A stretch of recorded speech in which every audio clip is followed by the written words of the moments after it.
John Austin nasceu em Lancaster, Inglaterra, em 26 de março de 1911, filho de Geoffrey Austin e Mary Austin.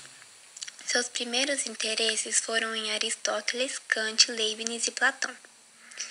Realizou seus estudos no Balliol College, na Universidade de Oxford. Serviu no Serviço Britânico de Inteligência durante a Segunda Guerra Mundial e tornou-se professor titular da Cátedra de Filosofia Moral em Oxford, considerada a mais importante cadeira de filosofia moral do mundo. Na filosofia da linguagem, Austin estava próximo de Wittgenstein, preconizando o exame de maneira como as palavras são usadas para elucidar seu significado. Contudo, o próprio Austin considerava-se mais próximo da filosofia do senso comum de Monroe. Uma de suas obras mais importantes é traduzida no português como Quando dizer é fazer, palavra e ação.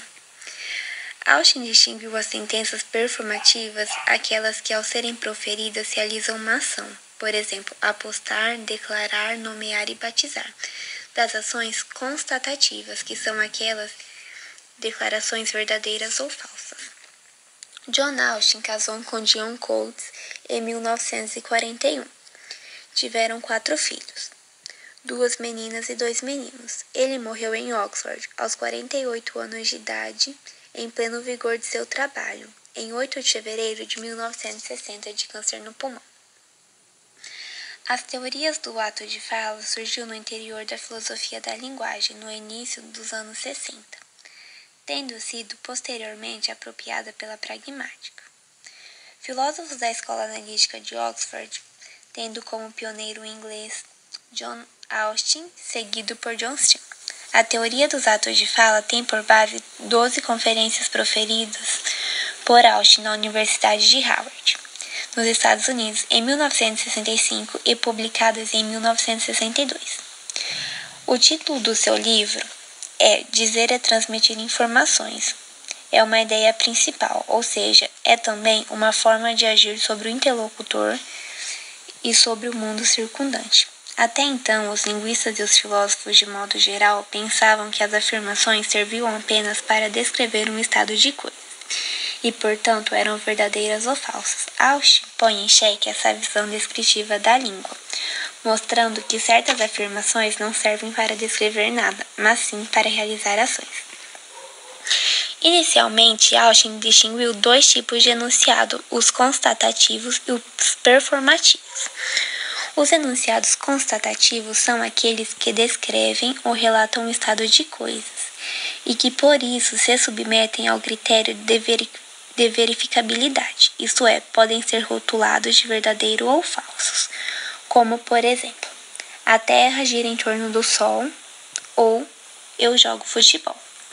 Os enunciados performativos são enunciados que não descrevem, não relatam e nem constatam absolutamente nada, e, portanto, não se submetem ao critério de verificabilidade, pois eles não são falsos nem são verdadeiros, e dependem de uma voz ativa para realizar uma ação, como, por exemplo, eu te batizo, dito por um padre, e eu te condeno, dito por um juiz.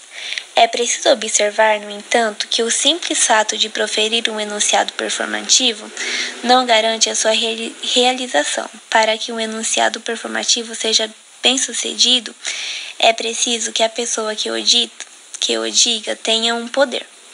Assim, por exemplo, se um faxineiro diz declaro aberta a sessão, o performativo não se realiza porque o faxineiro não tem poder ou autoridade para dizer isso. No entanto, Austin identifica 3 atos simultâneos que se realizam em cada enunciado: o locucionário, o ilocucionário e o perlocucionário. Assim, quando se enuncia uma frase como, por exemplo, eu prometo que estarei em casa hoje à noite, há o fato de enunciar cada elemento linguístico que compõe a frase. Esse ato que enuncia cada elemento linguístico que compõe essa frase é o ato locucionário. No momento em que se anuncia essa frase, realiza-se o ato de promessa, que é o ato ilocucionário, o ato que se realiza na linguagem.